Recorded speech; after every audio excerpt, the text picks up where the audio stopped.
مجاهد په غیر دولتي ادارو کې د ښځو پر کار بندیز د اسلامي قوانینو مطابق دی.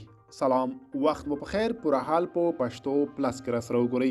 پښتو پلس تل ستاسو په چوپړ کې. د طالبان حکومت ویان ذبیح الله مجاهد یو ځل بیا په غیر حکومتي ادارو او انجوګانو کې د ښځو پر کار د بندیز له پریکړې څخه دفاع وکړه او ویل چې دغه بندیز به په بشپړه توګه د اسلامي قوانینو مطابق دی.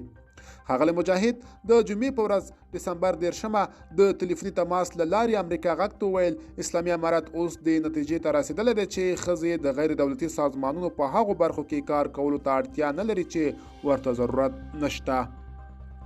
تېره اونۍ د طالبان د اقتصاد وزارت په یو مکتوب کې ښځې او نجونې په داخلي او بهرني غیر دولتي سازمانونو او موسسو کې له کار کولو منع کړي دي. په دغه مکتوب کې چې د طالبان د اقتصاد سرپرست وزیر دین محمد حنیف لخوا لاسلیک شوی راغلی چې د دې پریکړې لامل د اسلامي حجاب نه مراعات دی.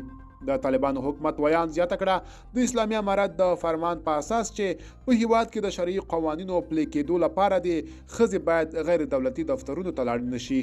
مجاهد استدلال وکړ چې طالبان د ټولو افغانانو د امنیت او خوندیتوب مسؤلیت لري خو نشي کولای چې دغه کار د غیر دولتي سازمانونو د ښځینه کارکوونکو لپاره ترسره کړي ځکه چې دغه ادارې خپلواکي دي او د حکومت تر کنټرول لاندې نه دي.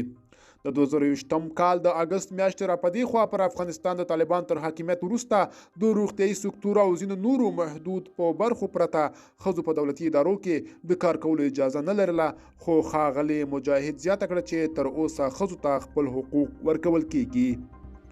ملګرو که تاسو هم د دې ویډیو په اړه څه نظر لرئ کومنټ کې را سره ولیکئ. تر بلې ویډیو ښه وخت.